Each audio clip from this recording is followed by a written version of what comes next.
Our next session is called I Was Stressed Before Coronavirus, and Now How Am I Doing?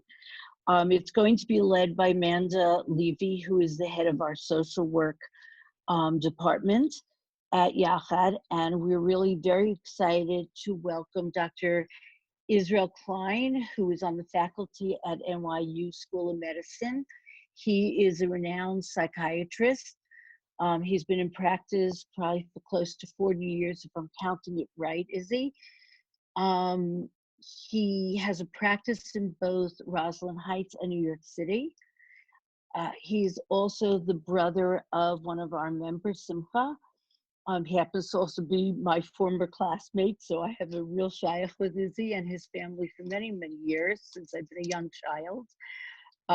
We're also welcoming Dr. Eric Fear, who's the founder of Therapy Works ATL from Atlanta, Georgia. He works with children, adolescents, and adults, and combines his unique talents of psychotherapy and pharmacology in his practice. He usually specializes in what we call quirky children. And we're really excited to welcome him tonight. So we're really excited. Yossi, I hope we're ready for the panel. So we're gonna take it away. Please remember to put any questions you have in the Q&A box so that we can try to address as many questions as possible with our panelists. This is your opportunity to voice your concerns, your frustrations, your thoughts of what you're going through right now with your family, with your children, with all the different aspects of your life. Here's your time to talk to the experts on what you're feeling right now. So please take it away. It's your time. Go ahead.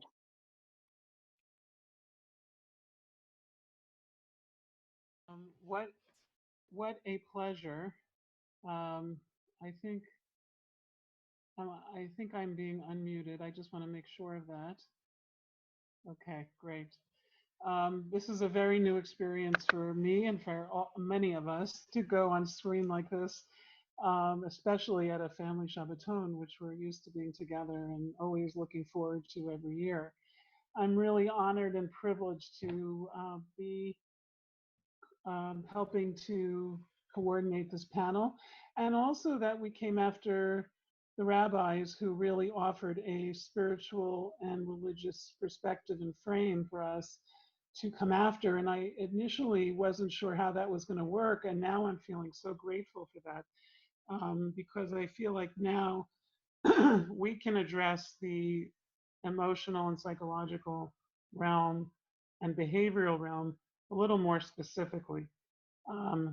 So I'm thrilled to be on this panel with the two of you, to be able to hear some of your experiences in the last few months and in your practice, in your life, and what the themes and some of the patterns that you're hearing and seeing that you can lend us to understand. The title of our session is "We Were Stressed Before, but Now We're Really Stressed." How do we cope?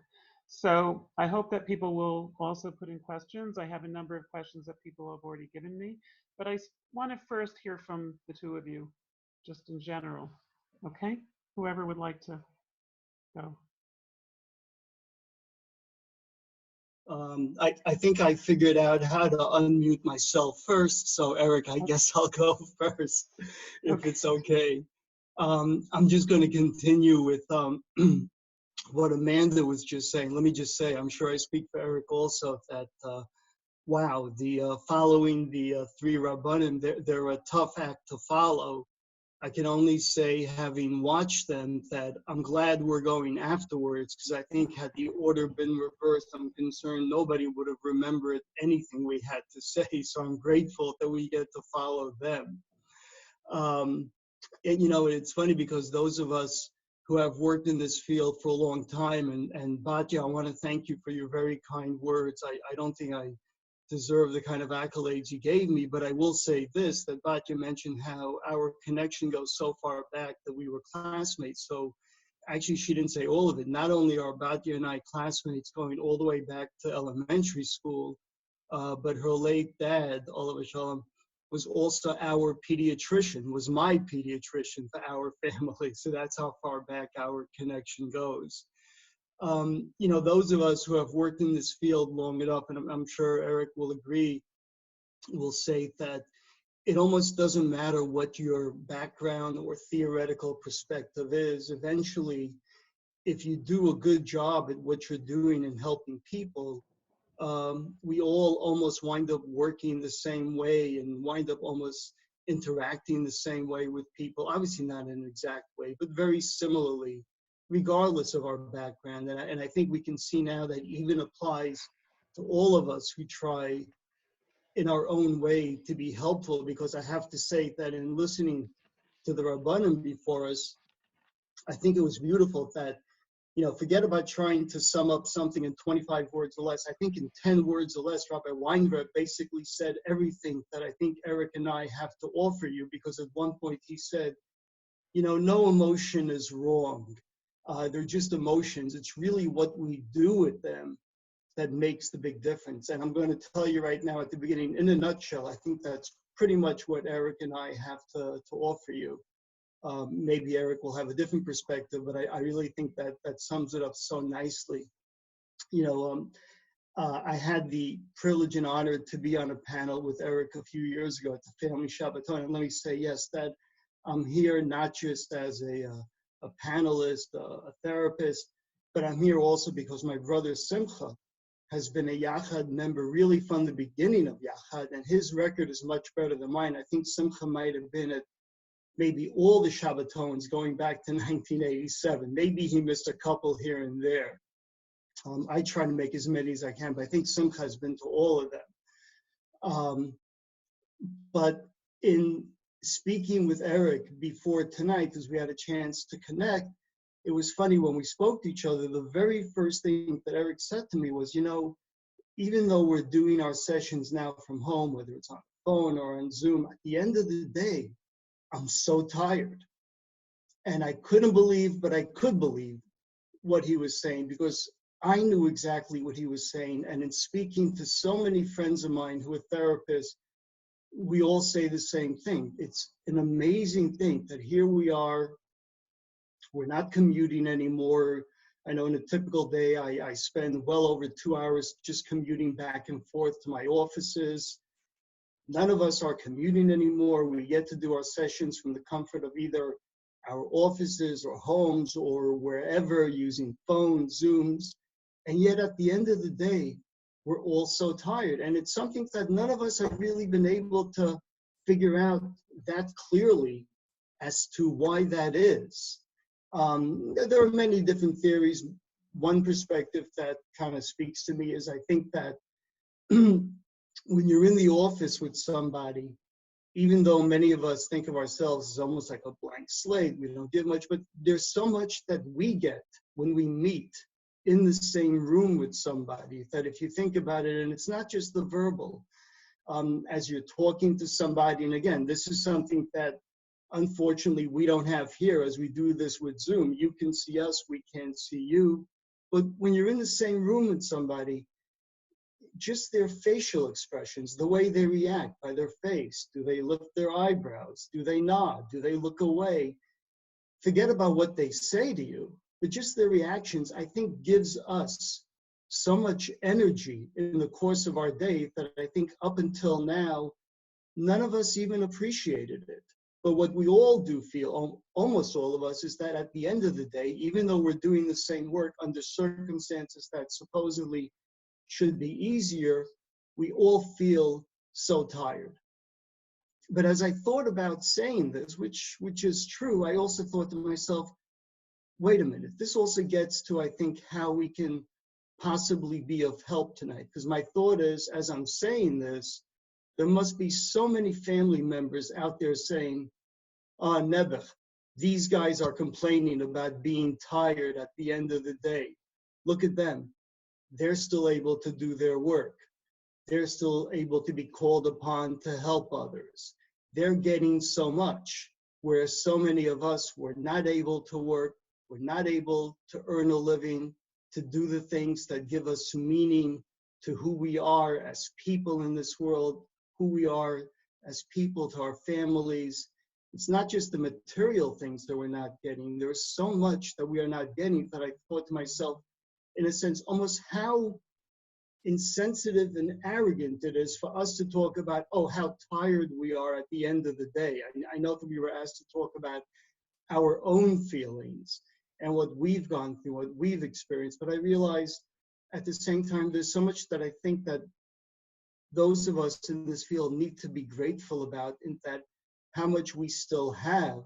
And we need to remember that. But I want to tie that into what Rabbi Weinreb said when he spoke. And that is, I think one of the main things that we can give to you tonight is a sense of whatever you're feeling, whether it's anger, pity, resentment, depression, anxiety, whatever you're feeling, rest assured, you're definitely not the only one feeling this. Maybe others haven't been that comfortable telling you about it, but you're definitely not the only one feeling it. So any feeling that you have, even if it's resentment at those of us so-called experts telling you what to do, how to handle things, all that narishkeit, whatever feelings you have, they're normal, they're appropriate. If anything, we want to help you to be aware of them and to see what can we do, but please be aware, it's all part of what makes all of us human beings. So please keep that in mind. I'll stop talking at this point. Thank you, Izzy. I'll add a little bit to what you said, maybe take it one step further, or reframe a little bit about what you shared. As I think about that fatigue factor, right? It's been sort of tossed about, this notion of Zoom fatigue. What I think I'm really feeling is a sense of when I'm sitting with someone in front of me, when I'm not physically distanced from my people, there's a certain sort of kinetic connection that's nurturant. I know where you are, and therefore I know where I am. And there's something that I derive in terms of where I am and why I'm here literally by virtue of the fact that I'm connecting to you. What I'm doing through a screen is requiring me to work so much harder to find you. The point there is that, A, it's exhausting, it's tiring to try to connect when you can't hold the people you love. 1 week ago, my first grandchild was born. I haven't yet met this little lady. She looks absolutely lovely, but there's a pain and an aching that I feel as I look at these photos and these videos of this child that I want to hold. It's just one tiny example, but it is metaphorical for what so much of us are going through. This whole notion of social distancing really has sort of generated such a sense of longing within each of us. In part, I think, we'll talk a little bit more about this perhaps, but in part, I think because when we are connected and when we are joined, we know where our soul coordinates are located. We have a sense, my neshama, when I'm connected to you, when we're sitting together, whether it's over simcha, whether it's over pain, knowing where you are and where I am and being able to build a kesher between you and I in that way, there's a certain sort of spiritual GPS that gets activated that lets me know where I am. And as I think about why so many of us, not just my patients, not just my family, not just myself, but why so many of us are hurting and are aching, likely has more to do, I feel like it really is coming from a very beautiful place. It's not just coming from fear. It's not just coming from selfishness. It's coming from a very real recognition that we need each other and that we need to be deeply and spiritually connected to each other. And suddenly being thrust into a really unfamiliar vortex of sorts where we have to figure out all new ways to try to access each other and to be able to reach those ingredients that allow us to be able to love, connect, empathize, signify. That's hard. What I'm seeing in my patients, I think I've sort of broken it down to maybe 3 different levels of suffering. On probably the most superficial level, there's no great chiddush here, people are stressed. The level of baseline anxiety, which makes perfect sense. We like living under the illusion that we know what's coming next. Of course, it's an illusion, but we make peace with the illusion that we have some predictability about what tomorrow brings. And when suddenly all of that is, is scooped out from under us, we panic because we are creatures of habit. We like predictability. And suddenly without that, our stress levels are off the charts. There's obviously a great deal of financial anxiety and issues relating to job loss. And one thing that I've given some thought about is really even a shuffling in role responsibilities. We're used to sort of functioning in certain capacities vis-a-vis our jobs, vis-a-vis our children, our families, our neighbors, our relationships at shul. Suddenly, as parents, we're finding ourselves having to wear hats that we've either never worn before or that we know don't fit us terribly well, whether it's having to suddenly be educating our children or being right beside them as we struggle with their learning challenges in a very more direct way than perhaps we're typically accustomed to do. Having to suddenly, for many of the parents that I'm talking to, juggling the responsibilities of being your child's social director, as well as educator, as well as sort of disciplinarian, as well as trying to keep the family and the household running effectively, as well as perhaps holding down a job as well and keeping money coming in. The level of sort of role confusion, I think, is undercutting on an even deeper level so much of what gives us a sense of comfort, predictability, and even competence, because we're suddenly thrust into roles that we're not necessarily terribly experienced at, certainly on the level of having to juggle multiple things at once. The second level that I'm seeing among the people that I'm treating and the people that, that I'm surrounded by and the people that I am is a certain sense, and this scares me, a certain sense of numbing.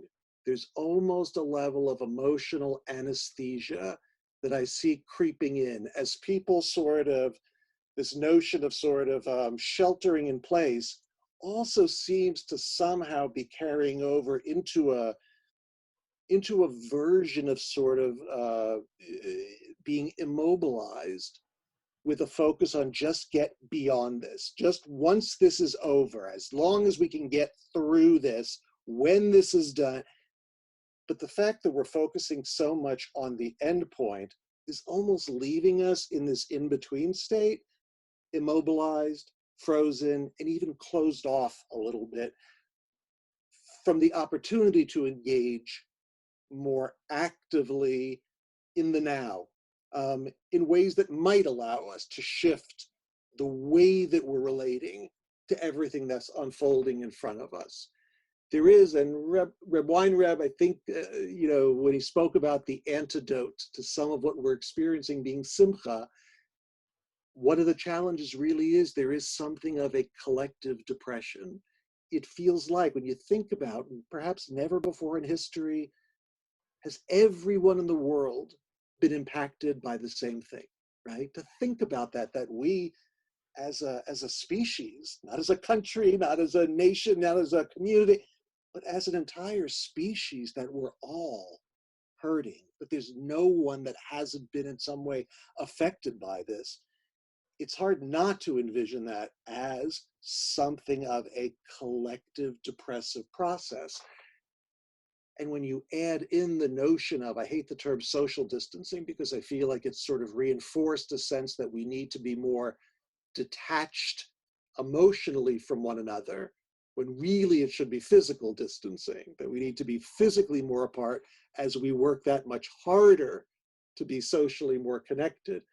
But there is a real existential loneliness that I see seeping in to our psyches. The third level, the last level that I've noted or that I thought about is really a certain sense of loss of self.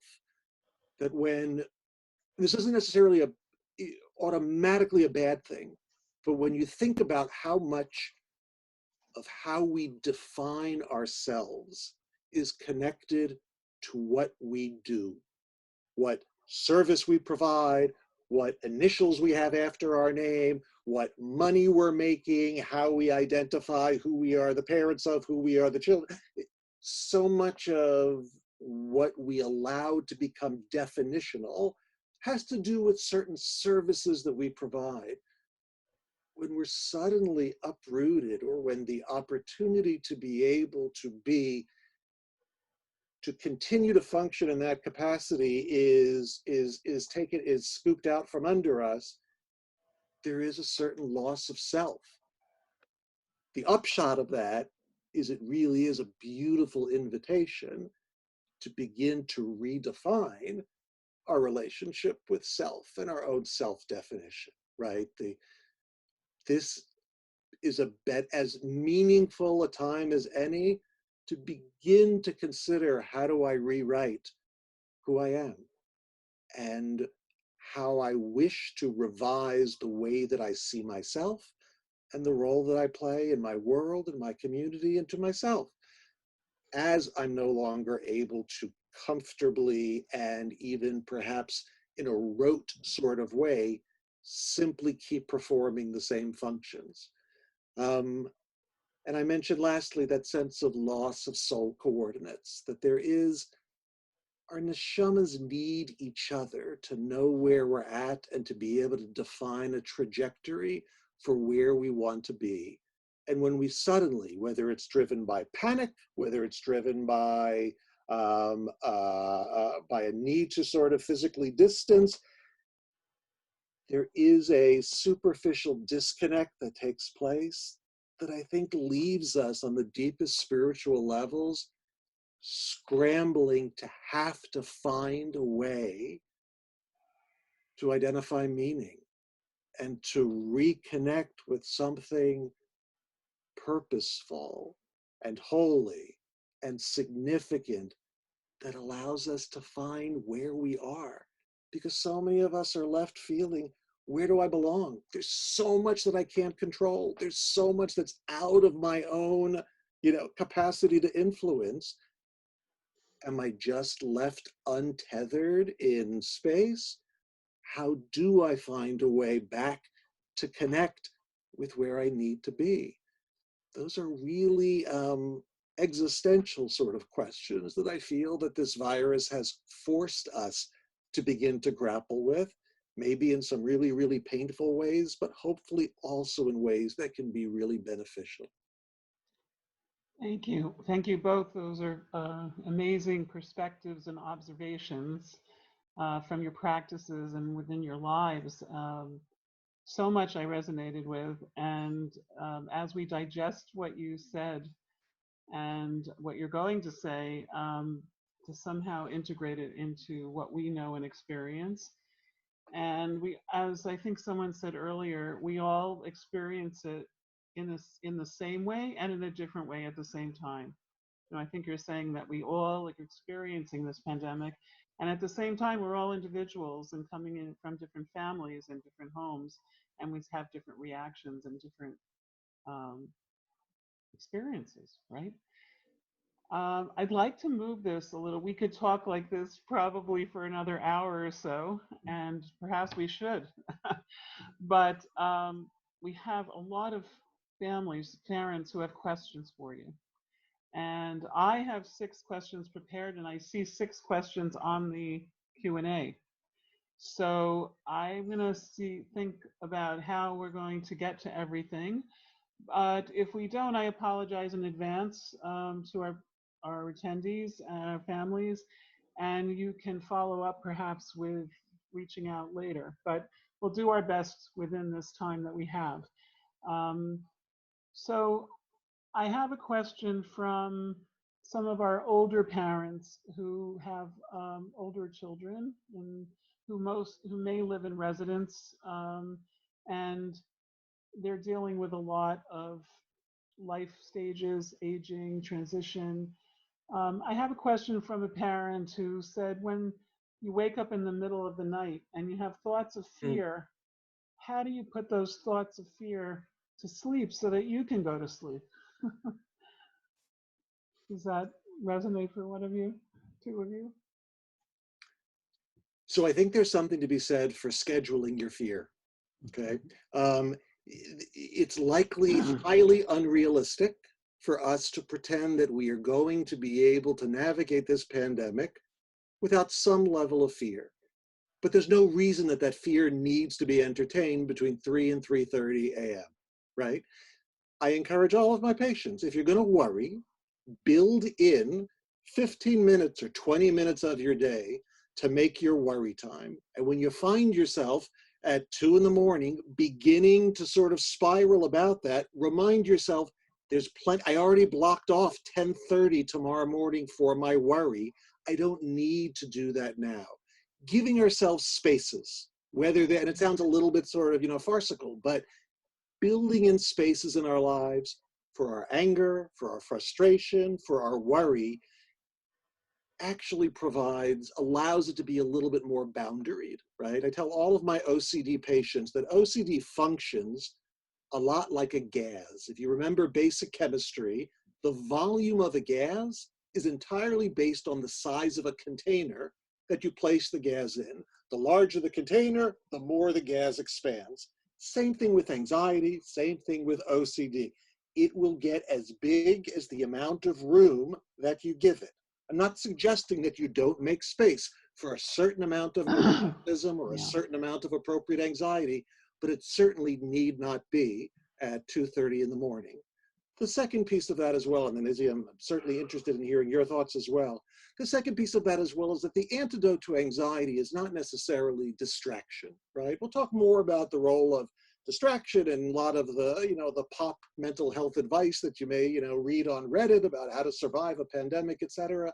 I'm not so sure that distracting ourselves is the key. It really is much more about reframing, finding a way to actively invest myself in a purposeful endeavor to take some element of what I'm wrestling with and not asking why me or what is the universe next going to be delivering to me, but what now? What do I do with this? This is classic Viktor Frankl. This is the basis of meaning-centered or logotherapy. And it really is the foundation for how resilient people function. They spend much less time asking themselves, why is this happening? How will I handle this? What's coming next? And much more time saying, there's only so much that I can control, probably much less than I even let myself recognize. The question is no longer why, the question is what now? Mm-hmm. What Thank do you. I do with this? Dr. Klein, you wanted to say something? Yeah, I just want to agree with everything that Eric said and the way you said it, Eric. And I just want to add a little bit and to say that, yes, the idea of saying to yourself, I don't have to have a nervous breakdown now, I can schedule it at 10:30 tomorrow is excellent. And then at 10:30 tomorrow, again, along the lines what Eric was saying, is not necessarily to distract yourself, but then whenever and wherever you go there, whether it's fear, anxiety, anger, instead of trying to distract yourself, try to go to exactly where it is. What am I afraid of? What am I anxious of?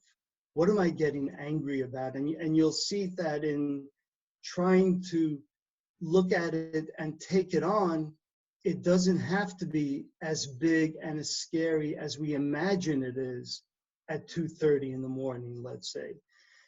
If you think about it, we have so many good reasons to be panicking right now. I mean, think of it. On the one hand, we have our leaders and experts telling us how important it is that we take this so seriously in the way we have, in essence, turned our entire worlds upside down. So here we are telling and being told, you need to do everything differently. And then they tell us, and don't panic, because if you panic, that's going to take away from your immune system. It's going to weaken you. So don't panic. So they give you all these great reasons why you should panic, and then they tell you don't panic. It's no wonder that you wake up at 2:30 in the morning wondering what the heck is going on and how am I going to deal with this, because you know what? You are getting mixed messages. The biggest experts in the world, if you look at what they say, they've changed what they said from January to February to March. And you know what? They're going to change what they say in June also. So just anticipate that. So when you feel, wait a minute, they're contradicting themselves, you know what? You're right. But all of that leads to our sense of our world's been turned upside down. You wouldn't be normal. You wouldn't be human if you weren't feeling these things so intensely right now.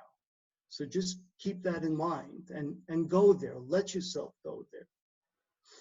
Important things to think about. That leads us actually into our next question. And I want to preface it with that this next question, I want to encourage it not to be answered from a safety perspective, but more in line to follow what you were both talking about just now, with parents really spending a lot of their lives with their children, cultivating a foundation of responsibility and some authority and some sense of competence in being able to make good decisions for their children.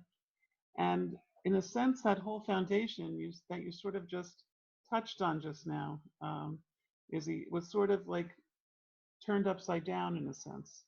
So this next question also comes from some of our older parents, that some of us have kids at home with us who normally live in supported housing. And they live with us now. How will we know when it's safe for them to return to their more independent lives, which they so much want, especially when some of them have underlying health issues and vulnerabilities? And how do we live with the consequences if another bout of COVID emerges? When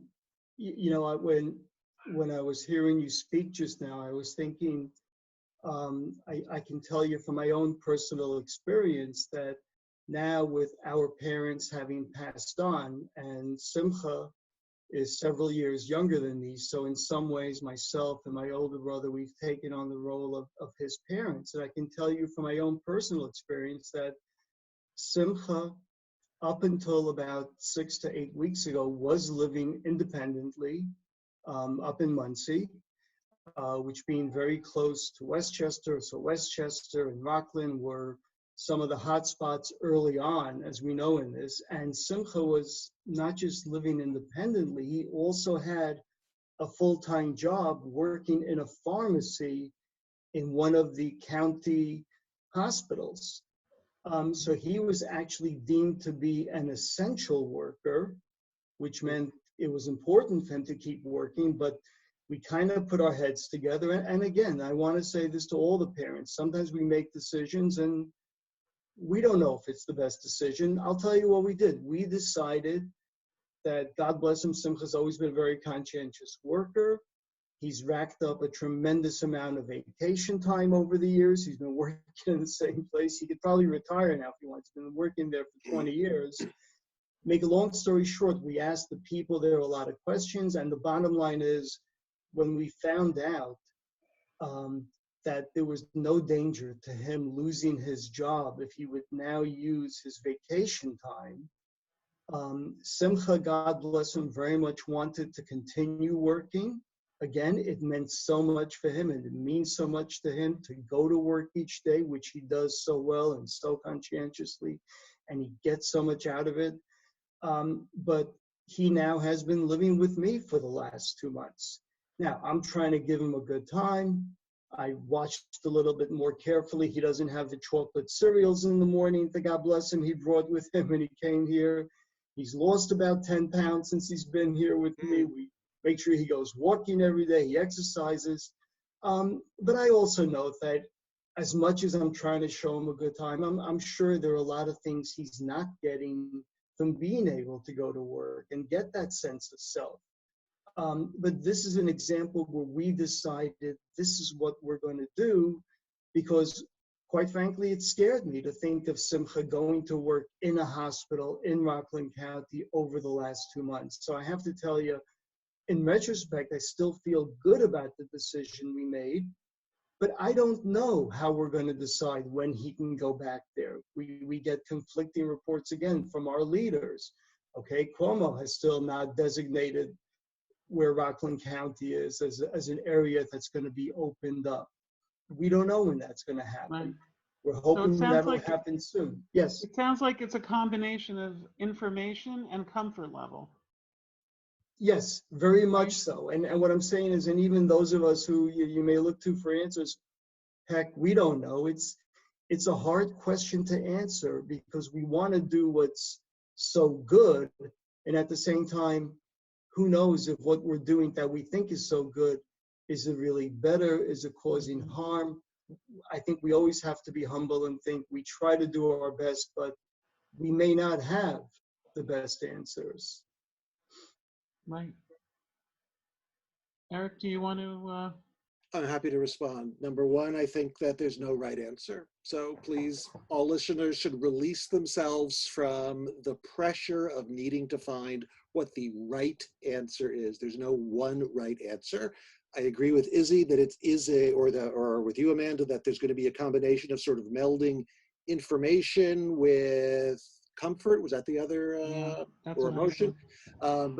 I would argue that there's really a third metric, which is one of design. You have to create a picture of the life that you want to have for your child. I'll give you a very brief example. My youngest child, Racheli, had infantile Tay-Sachs disease. She died almost 8 years ago.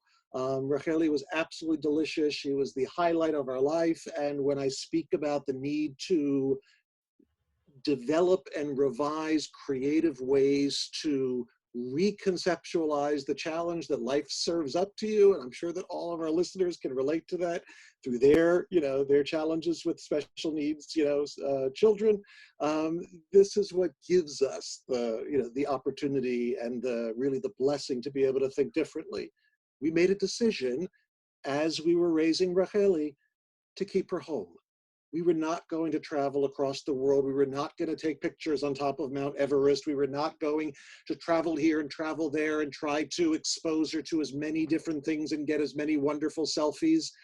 We created a little sanctuary in her bedroom where we spent the next 9+ years. And my daughter lived to over 9 years old with infantile Tay-Sachs, in part because we made a choice to balance risk versus quality of experience. And we came to the conclusion that for us, the right answer was to be extra cautious about infection risk, even if that ends up being at the expense of what perhaps I would have wanted to be able to experience all these different places and spaces and experiences with my child. So too, as the world starts opening up, each of you is going to have to make a certain calculus as to sort of weighing the beauty and the benefit of being able to return to some level of normalcy and all of the goodness and affirmation that comes from being able to feel more productive, to be living independently, to be back at our own jobs, to be connecting with our social network, all of which is good, versus the heightened risk that comes with being outside of our bedrooms. And depending on how you each individually decide how you wish to design that risk benefit sort of calculus, that's how you're going to make your decision. The third and last point I'll make is talk to your child. If you have a special needs child, they already are the expert in navigating a world that doesn't necessarily make great sense. They've learned because they're dealing with all of the noise and all of the junk and all of the stimulation and all of the craziness that exists in our neurotypical world.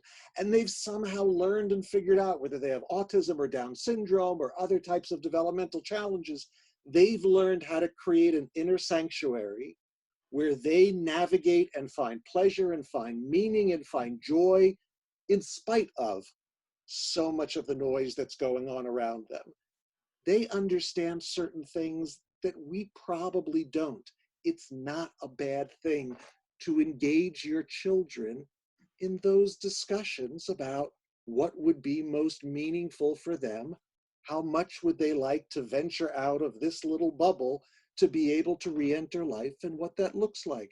Not that we're automatically going to take their answer as the be-all, end-all, final sort of decision that we make, but it's a beautiful thing to allow our special needs children to teach us a little bit about what's really involved in navigating a paradigm that makes very little sense to us. Amanda, before you Please. go on, I just want to Sure. jump in again. Sure. And I realize this is probably one of the problems when you get two guys on who spend their livelihood listening to people. You give us a chance to talk, but you can't shut us up. But We love forgive it. us for that. But I just wanted to say that I'm so glad that, Eric, you brought up about your experience with Racheli, because I wasn't going to say anything, but I have to tell you that a couple of years ago, I feel truly honored that I was able to sit in when Eric spoke about that. And along the lines of what he said, I just want to emphasize what he said, but I really just want to emphasize it and how it applies to our parents, to our families now and what we're going through. Because what I learned from that talk, and I'll never forget it, and I know I'll always remember it both in my work and maybe even more importantly personally, but I heard how so much of what we do for individuals that we love, we often do it thinking we're doing this for them, but we have to constantly ask ourselves, wait a minute, are we doing this for them? Or are we doing this for ourselves, for our own image, our own feelings of what would be best for them? What would they really enjoy? And I learned so much from that talk of how Eric showed that, no, always work at it. Always try as much as you can. And it's so hard to do, but try to imagine really what's best for them. What are we doing? And are we doing it for them while they are here and they bless us with their presence? So I think if we keep that in mind when we think about what we're doing now, whether it be for our siblings, our children, yes, talk to them, listen to them, and then also try to put yourself in the space they are, because we know, God bless them, many of them can't articulate it with words, what it is that they're thinking, feeling, but we know it's there. So as hard as it is, try to put yourself there and then try to think, and what's best for them, not for us to feel better, not for us to feel, look what I've done, or even to feel safer or more comfortable ourselves, but really what's best for them. So thank you, Eric. Thank you. I'm hearing themes of the need to be patient with yourself as a parent, and also a theme of trusting yourself as a parent, even in these difficult times, and also trust your child.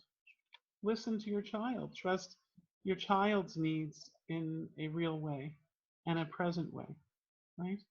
So we'll have that thinking as well as we continue talking. Another question that has come up a number of times more recently, as many of our communities have experienced an abundance of illness and unfortunately loss within certain families and within the community at large. And a number of our individuals with special needs have varied levels of understanding about the whole experience. And I wondered, you know, a number of parents have asked me, how much should we explain to them? How much do they really need to know? Also, this is the first time probably that we've seen Zoom funerals, funerals on Zoom, Shiva on Zoom, where normally in communities you have a real choice of whether to go or not go, to shelter your child of certain ages, to go or not to go. It's now, if a child is able to get on and they know how to do it, they can get on a Zoom Levaya, okay, and watch, or go to a Shiva if they had a Zoom. How much should we explain And at what age should we start to do that? Mm. So kind of follows a little bit of what you were just talking about, maybe. Yeah, so I don't know that there's a chronological age at which we can say that this is now the time that you start to introduce your child to themes of death. I think that you have to really consider sort of the developmental stage where your child is at, irrespective of their chronological age. And you have to think about a little bit of their emotional makeup, because there are some kids where notions of death and dying and what have you are going to generate a whole new set of fears and a whole new set of apprehensions, that whatever benefit they are gaining by understanding the severity of this illness, and there is obviously a natural temptation as a parent to want to really impress upon your child why we have to be behaving in such a draconian way with the level of sort of physical distancing and isolation and restriction and the uprooting of routines, etc. Explaining that people are dying left and right from this is certainly very tempting, but whatever we gain in terms of the added level of sort of the fear factor sort of benefit from impressing that probably is relatively short-lived. The potential gravity of those notions with respect to not just might I die from this, but what if my mom dies from this? What if my dad dies from this? Who will take care of me if my parents get this? The potential for a real uptick in anxiety is a significant one. So that does need to be carefully sort of titrated or counterbalanced. More importantly, though, is not so much whether we teach our children about death and dying or not, but really what do we want to model for our children about how we relate to notions of illness and of passing.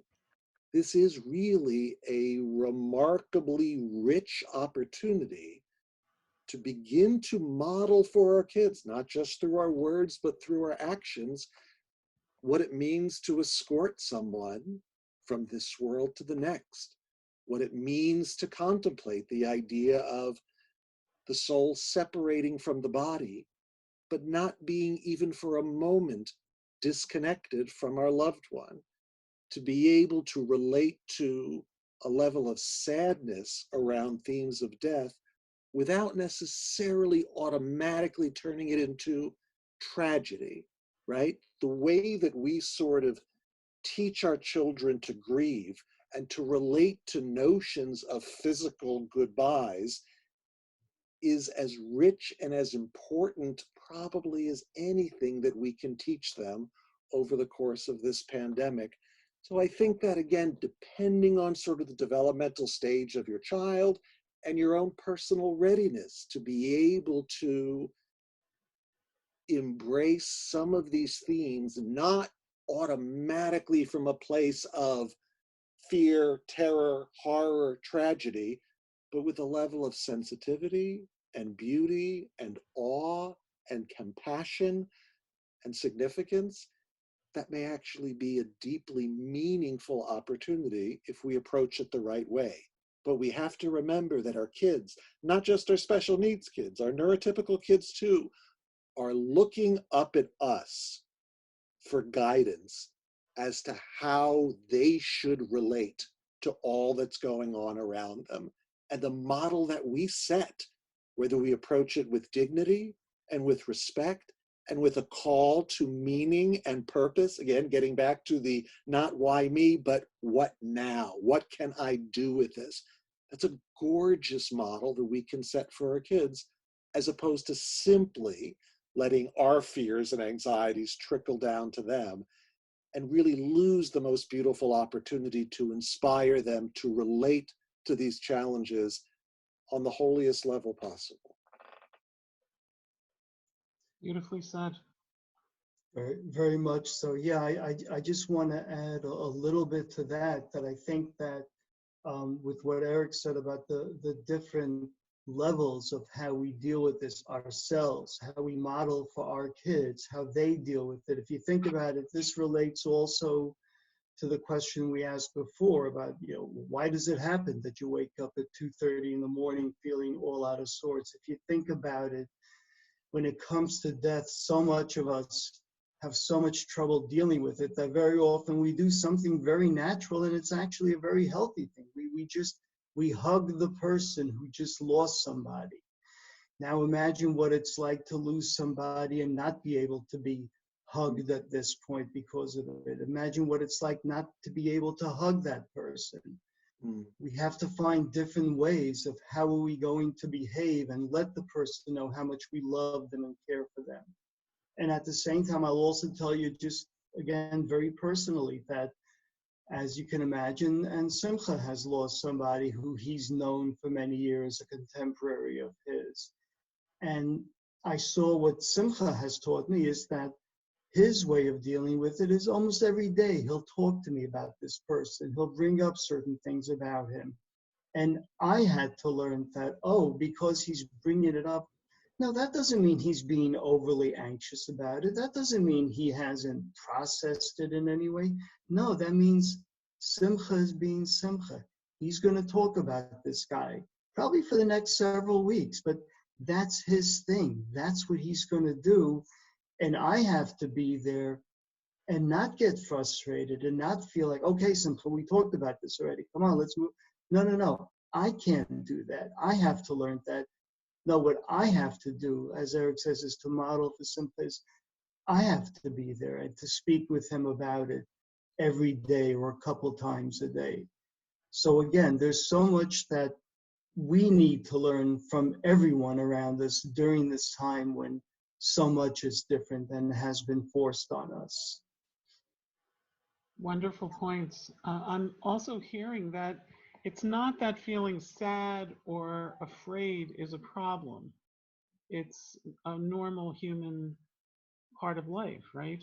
But I think what you're saying is so important that we don't get lost in that, and that we don't hold on and we don't get stuck there, right? And modeling for the children ways to move on, which is not necessarily not talking about his friend, right?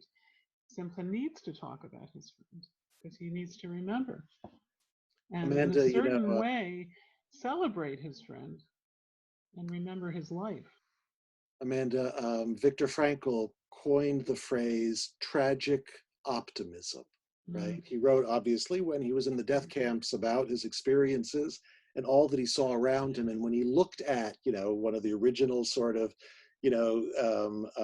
researchers of resiliency, why some of us are able to push through, when he looked at sort of what allows for resilience, he coined this phrase, tragic optimism, the ability to maintain hope and find meaning in life despite its inescapable pain, loss, and suffering, right? And what he pointed out, and what we've learned from many studies since then, is that the most resilient people don't feel any lesser degree of trauma or stress than those that are less resilient. They simply, what makes them different, those of us that are more resilient, is the ability to make yourself find a way to see glimmers of light amidst that darkness, right?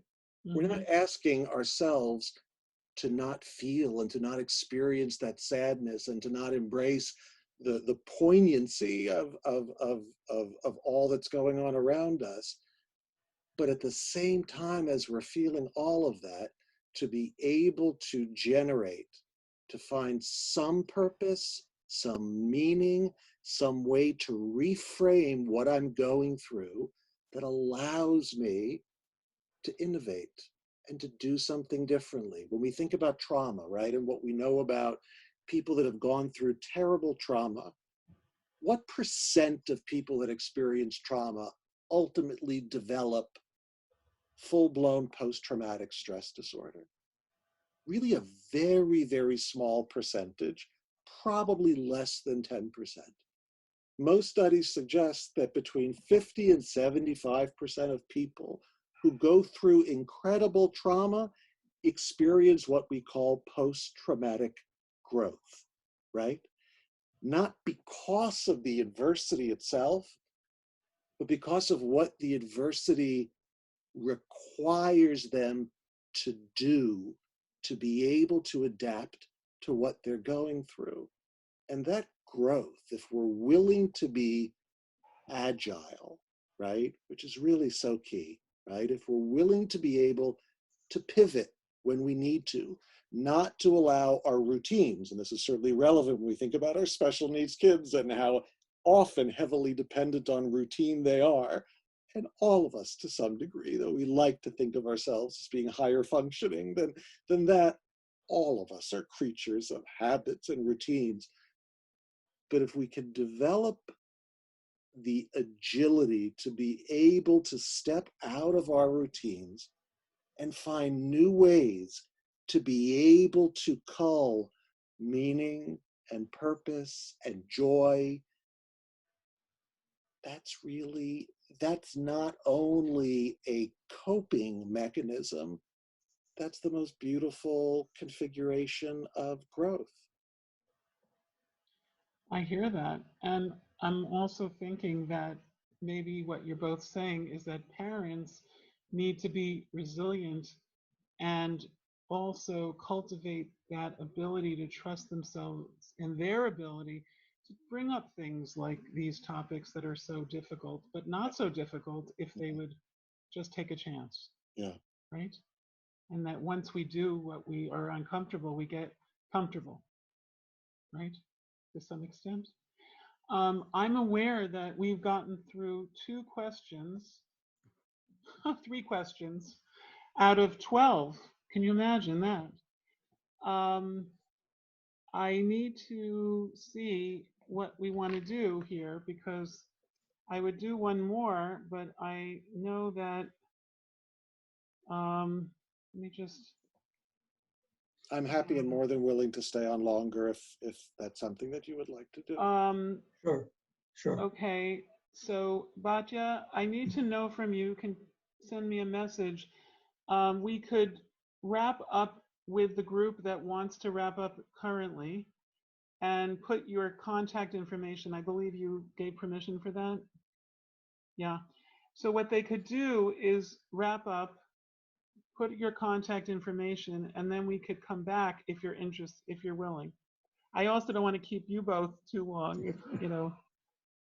And the parents who asked a few questions, we can try to get to as many as we can, but I just can't promise we'll get to everything.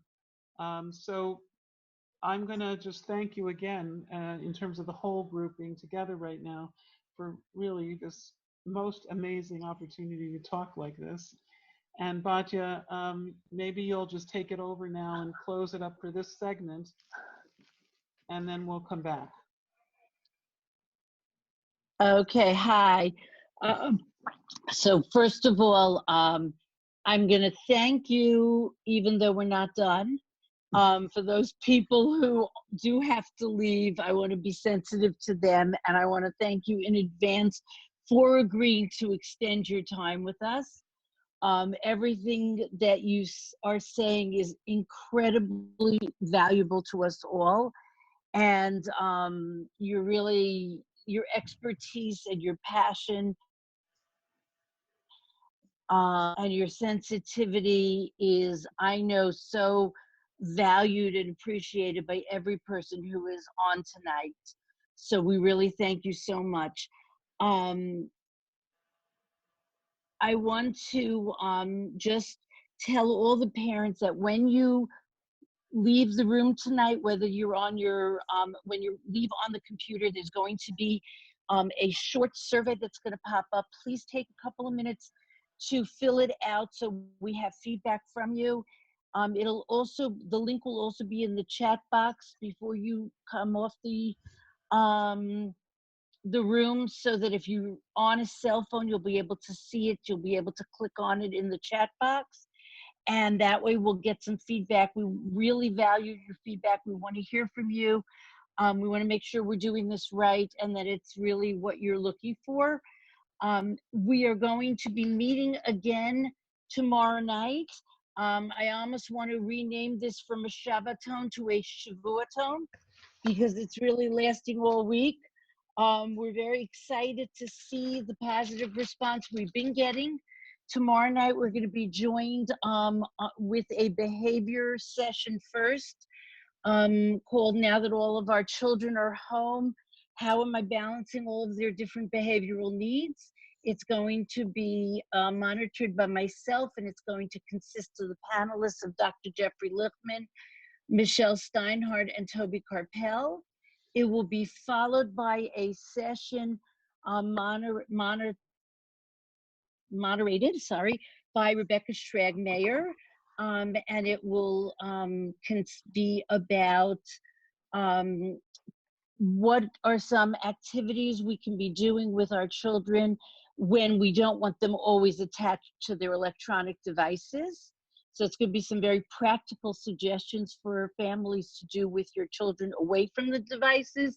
And the panelists are Shira Wiesenberg from our Chicago program, Sarah Cooperman from Cleveland, and Yakira Bigun, who is part of our National Office on Informal Education. So we're very, very excited to have those two programs tomorrow night. Please remember you can ask questions in advance to any of our panelists and to our Thursday night program with on Yachad into the future. Again, if you would like to stay on, please do. If you need to go, we thank you for being here tonight, and we look forward to seeing everybody tomorrow. Here is Dr. Klein and Dr. Fear's contact information. So write it down, and you are all welcome to be in touch with them, and have a great night for those who are leaving us now. Okay, and for those of you who are staying, I don't see that anyone left yet, actually. Okay, it reminds me of being in the hotel and everyone staying up till 2 in the morning schmoozing.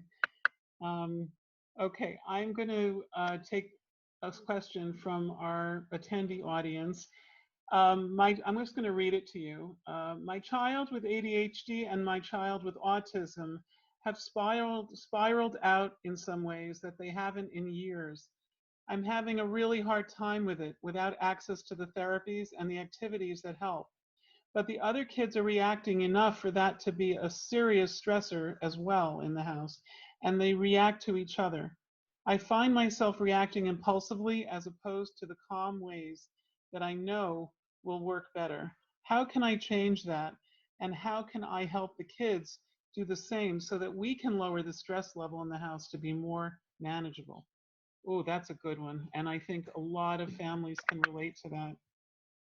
That's a good one. Izzy, you want to take that, or you want me to address that? Actually, let me take it first, because I think you probably have much more to say about this, and certainly much more specifically than I do. So let me just take it first, and I'll let you finish with it. I just want to go back to what we were saying a moment ago also, and that is that with this parent saying, I find myself reacting impulsively and so on. Again, it's all part of just be kind to yourself. We're all just human beings, and of course, none of us are going to be reacting at our best given the circumstances that we all have to live in. So the number one thing is, it's like they say, if you're in an emergency situation, first make sure to take care of yourself, because you got to take care of yourself, because if you don't, you're not any good to anyone around you. So please keep that in mind. None of us are perfect here. But I'll also, actually, Amanda, I'll put some pressure on you, and that is I would urge all the parents not to forget that there are a lot of resources out there, and specifically using things like telehealth, Zoom, that this is not a time to feel that, oh, I need help, I can't get it. No, the help is there. Let's just all try to figure out together how to get the help. I love the idea that there's going to be a panel on Zoom on how to get our kids off the screens. I think that's a wonderful idea, but that's just an example of how we need to change things and to make things better with what we have there. So I urge everybody, get the help that we all need right now. Okay. Okay. Eric, did you want to? Sure. I'm going to add a couple small points, and I hope that this resonates with the audience. Number one, if you took your child off all of their medications and they behaved this way, while it might be really thoroughly unpleasant, chances are you wouldn't be as irritated by what you were seeing, because it would make perfect sense that of course they're running all over the house and bouncing off the walls and tearing things apart and constantly getting in each other's faces because they're off all of their meds. Doesn't mean that it would be a particularly pleasant environment, but the likelihood that we would be blaming ourselves for not being a better parent, or the likelihood that we would be getting really irritated with our children when we know that we haven't medicated them with what they're accustomed to taking for their ADHD or for their autism, would buy us a far greater level of patience, understanding, and self-compassion, okay? What you need to understand in this pandemic, and I have seen this without exception in the families that I'm working with, all of your children are now 5 years younger, and they are on half the dose of medication that they're prescribed. Everyone is regressing. There is something about removing schools, structure, social relationships, order, predictability, everything that sort of gives us gating and scheduling and prioritization and executive sort of, faculty. All of that has been lifted, and we are living in an asylum-like mentality. Everyone is regressing. Your 18-year-old is 13, okay? Your 13-year-old is 8, okay? Take easily 5 years off the top and look at your child's behavior and tell me now whether, oh yeah, that makes perfect developmental sense. Also, assume that whatever medications they're on, I used to tell people Prozac doesn't work in a war zone, okay? Doesn't mean it's a bad thing to say. I wouldn't say to stop it in the middle of, of a major military conflict, but you can't be standing there as the bombs are falling and saying, why did my medicine suddenly stop working? Do I need a higher dose, okay? The meds aren't supposed to work right now. Everything is upended. You want the best medication? Go outside, okay? Reconnect with nature. Your children, assuming that they're not yet adults and have lost the imagination, the appreciation for all of the beauty and the magic and the goodness of the outdoors, but no, they need to be getting dirty in streams and climbing trees and looking for crayfish and being wowed by all the beautiful things that the universe has to offer. If there's anything, I apologize, I'm rambling, but if there's anything that COVID-19 is teaching us, it's that we're not paying enough attention to the world around us. And there are lots of unhealthy things that are building up because we're not relating to our environment with a level of cognizance, appreciation, understanding, not just sort of our appreciation of our environment, but what we're polluting our environment with in the way that we speak, in the way that we talk to each other, and what we're focusing on, and our nonsense, and our narishkeit, and our judgmentalism. And even, I hate even getting on Facebook now. I'm really ranting now. I hate getting on Facebook because all it is now is this person mask shaming that person, right? I went to Kroger today and 5 people weren't wearing masks. We're not even loving each other enough in the midst of all of this. We're using this crisis as one more opportunity to point out who's not as firm as we are with our masks and with our personal protection and what have you. We need to be going outside. We need to be appreciating the beautiful, gorgeous things in our world. We need to be more self-compassionate and patient with the very mediocre parenting that we're going to be doing. We need to let our kids know, probably until this is over, I'm going to be a 60% functioning parent for you. So I'd like it if you forgave me in advance for some of the less than optimal role modeling I'm going to be doing. And you know what? Our kids are going to appreciate the humility that we show by acknowledging that we're not terribly well equipped for how to parent in an age where everything has been turned upside down and asunder. But if you can keep those models in mind, the way that we then relate to this mess can actually be kind of sweet and kind of fun and kind of, like Rabbi Taub has talked about and Rabbi Weinreb as well, it can engender a level of creativity and a freedom from ritual that actually empowers us to maybe get in touch with a couple things that we've lost touch with, like nature and imagination and joy and things that aren't screen-based. I'll stop there for now. So I love those ideas. I love the imagery. I love the ideas. And I'm also very aware that when a mother and a father are surrounded by kids who are complicated, challenging, the weather isn't good often. They have to work. The amount of stimulation in the house is overwhelming. And we know on an intellectual level and maybe on a visceral level that we have to take care of ourselves. What gets in the way of doing it? What gets in the way of doing it? Because so many parents know this and don't do it.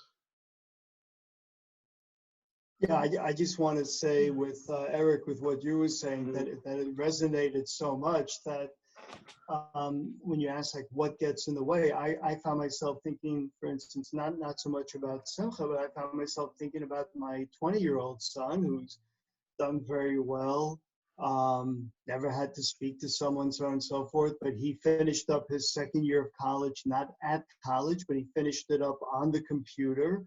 And he just finished his finals last week. And I thought to myself, wow, what's it like to finish your finals and you're not able to get together with your friends really to celebrate in any way? And actually, to Eric's point, I've been pulling my hair out trying to figure out, okay, now how do I get him? Because I think he may be able to get a job working outdoors, which would be a great job in terms of safety, social distancing, and being outdoors now and everything. And yet, you know, he doesn't really want to leave the house, which is not the way he typically is. But Eric, I think you're absolutely on target that, okay, if we think of our, quote, normal 20-year-olds, what are they doing? Yeah, they're not acting like normal 20-year-olds. And I think that we have to remember that, oh yeah, these are crazy times we're living in. So we're not doing so well. Why should we expect them to do so well? Yeah, go ahead. No, so do you think we're getting, I think what you are saying now and what Eric, you said before about getting a little numb, a little down, a little depressed as the adults, as the parents? Is it possible that parents are feeling that? And so it's just hard to mobilize, hard to take care of yourself, hard to make time. I also think that, especially for moms, there is a mindset that I don't eat until my child has eaten. Dads, on the other hand, we'll grab that first chicken leg as soon as it hits the table. Moms tend to feed their children before they feed themselves. And when you see that your child is hungry, when you see that your child is hurting and out of control, I think that many parents operate under the illusion that if I give 30% more of myself, my child will be 30% better. My experience has been that sometimes if you take yourself outside, right, and you announce to your children, Mom really needs a mental health break because I think I think that, I'm feeling my internal engine rising and rising. I don't like what I'm thinking and what I'm feeling inside, meaning teach your child, talk out loud about the process of what you are doing for yourself so that you can model for them what you'd like them to emulate. And when we say in front of our kids, you know what, I don't like what I am feeling inside right now. I don't like the thoughts that I'm having and the words that are about to come out. I'm going to take myself outside. I'm going to put on my favorite, my best music. I'm going to sit under that tree. I'm going to meditate. I'm going to do a little yoga. I'm going to, whatever I need to do to get myself back in balance. Chances are our kids are not going to be any more crazy when we come back into the house because we gave ourselves 20 minutes outside under a tree.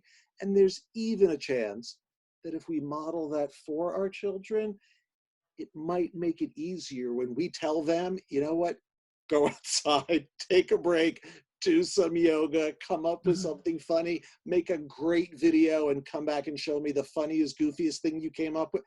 They might actually do it because they see us engaging in some level of self-care.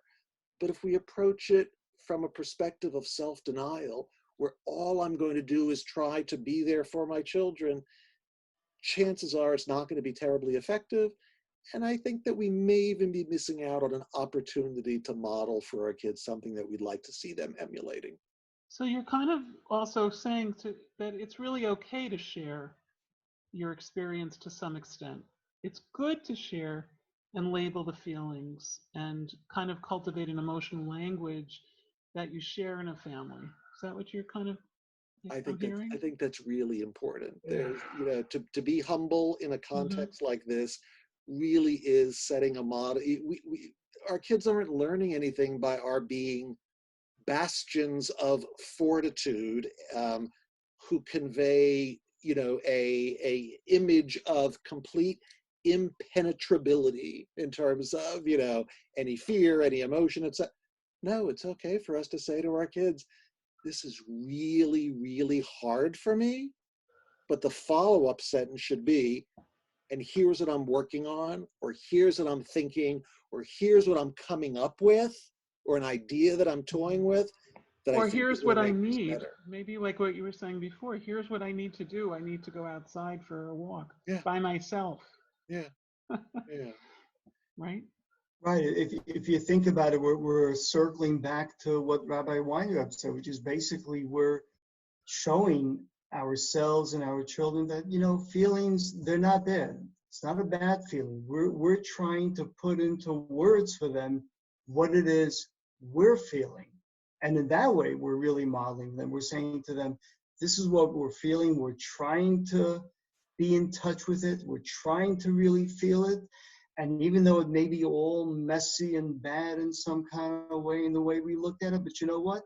From this, some good can come out. So this is what we're doing, and hopefully this is what you can do, and we can do this together. And it doesn't have to be neat. It could be very messy, but we're in it together. This is what we're doing. And I'm also Amanda, hearing, can I add? Yeah. I apologize. Can I add one more thing ahead. that's important? This is a pearl that you want to take home, that families need to take home with them. When your kids are out of control, take one of them aside and ask them what they think you should do, right?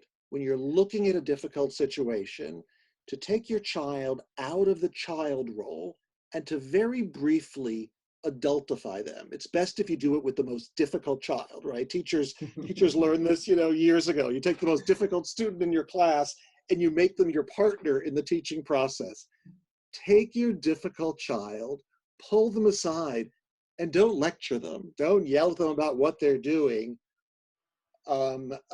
Breathe heavily, you know, sigh and say, your brothers and sisters are driving me crazy.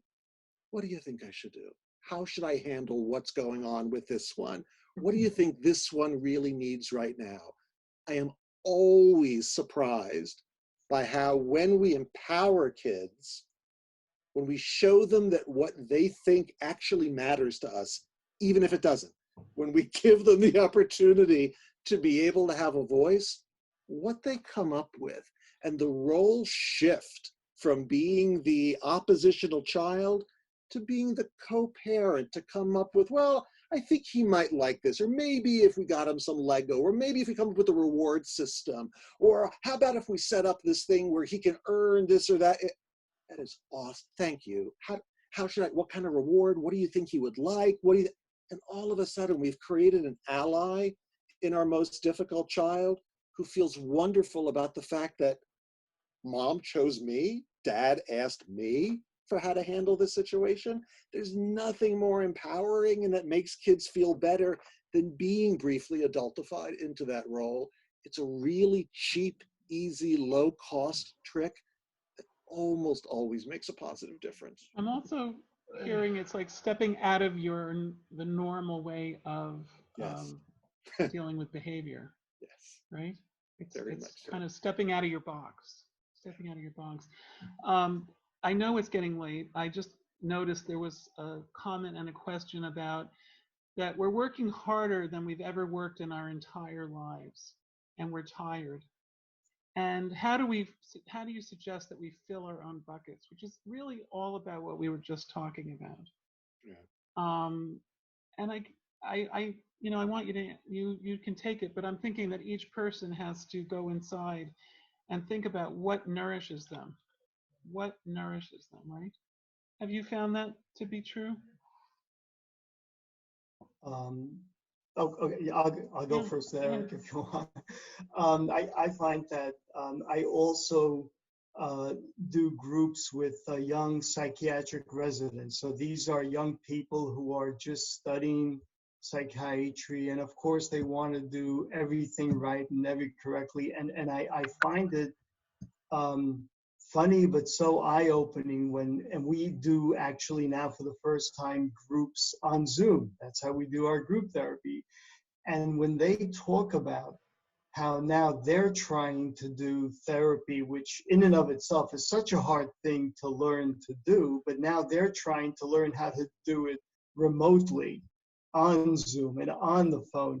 And what I find actually just so funny is how when many of them talk about how they try to do everything just right. Like, is it okay, for instance, if they're during a session, if they pop up on one of their screens and they look at Instagram or something? It was like almost one resident talked about it like she was revealing and confessing to the most terrible thing that you could imagine doing. And what I find so enlightening and humorous, but so delicious in such a good way, is that when I say to them, you know what?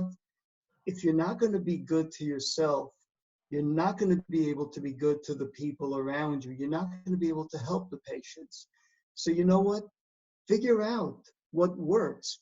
But when you figure out what works, just remember that it's okay.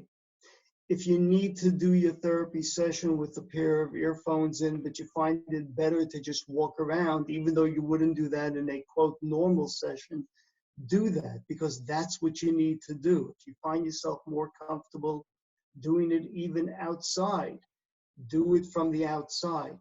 But do what works for you. Don't try to think what's your supervisor or someone going to tell you is the right thing to do. And I think in many ways, that's what we all need to think about, that we need to be able to really trust ourselves, that even when we're doing something different, even when we're doing something that doesn't go by the codes we've been told how things ought to be done, that if we're doing that in a world that just is so different now, then maybe we can find a way where we're then able to be really of some value to another person. But if we're not able to do that, if we're not able to give ourselves the freedom to do that, and we need to have the freedom and the courage to do that, then we can't help others. But if we can keep that in mind, then we can give them and we can show them something that they hopefully would have learned in other situations, but they're not in those social situations right now.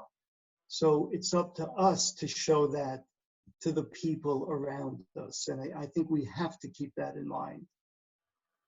Sorry, Eric, go ahead. I'll just briefly build on what Izzy's saying. No disagreement there whatsoever. I think that part of the problem or part of the challenge is that for many parents who have been parenting for a while, it might be many years since you last gave real thought to what nourishes me, right? Once you start parenting, a lot of your focus goes on nourishing your children, quite literally and figuratively and spiritually. How often after you've been, raising kids for this long, dealing with special needs challenges, I think many parents even feel guilty about asking themselves, what feeds my soul? I would answer that now is probably as good a time as any to revisit that question, because things are going to be messy no matter what, right? Nothing is getting better immediately. So you might as well use this time right now to, number one, really ask yourself in a serious way, what nourishes my soul?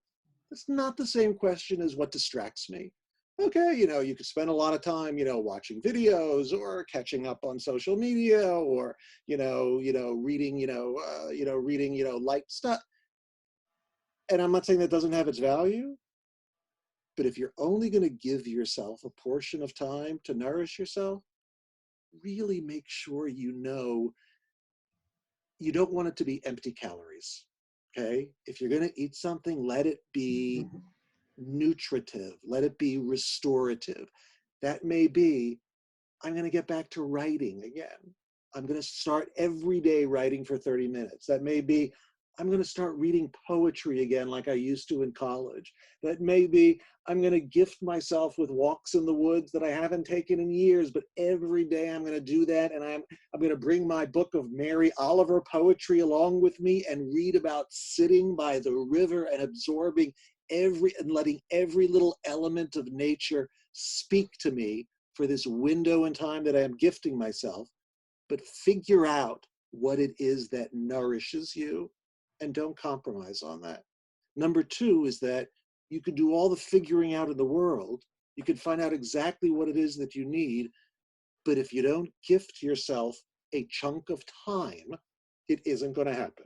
So the only way that this works is if you agree in advance that I'm going to give myself these 30 minutes every day, these 45 minutes every night. You have to block off that time, because if you wait until when I have a chance, when I have time, once everything calms down, we know from life, it just doesn't work that way. If you suddenly had kidney failure, you would figure out how to make time for dialysis. Where am I going to find 6 hours 3 times a week to be in dialysis? I don't know. But every single person with kidney failure somehow finds those 18 hours a week to get dialyzed that they never had before, right? If we relate to our own needs for sustenance, right, like something that really is essential, not like a luxury, magically we find the time. But we have to block that off. We have to gift that to ourselves. We have to know what we're going to do with that time, because it is so limited and so precious. And we need not feel guilty about it, because just like Izzy said, the better that I feed myself this way, the more that I'm going to have to be able to give. That is what is going to feed the wellspring that will ultimately emerge from me. And if you go indefinitely without feeding yourself, that well does run dry, and our kids see that. So, Right. And lastly, it's not a bad model to set for our children, that when you're hurting and when you're broken and when you're exhausted, give yourself that. It's not Bittul Torah. If anything, it's the opposite. It's what's going to enhance your spiritual connectedness and your sense of well-being and your sense of being able to join. That's not something we should compromise on. So I'm hearing, as hard as they're working, as tired as they are, they must work at taking care of themselves. That it's not a luxury. It's not a nice thing to do. It's a prescribed essential thing to do. Yeah. And in that experience, parents will feel more resilient and stronger and more nourished to be able to do all the things that they need to do and have to do, right? Okay, this was fun. This was informative. This was fabulous. And we really thank you again for staying on even longer than we anticipated. But you clearly hear the interest and the need for families to hear from you and discuss their needs. So we look forward to the next time, and we hope it'll be in person. And only wish good things for both of you, and we'll be in touch. Thanks so Thank much you for the again. opportunity, Amanda. Really enjoyed.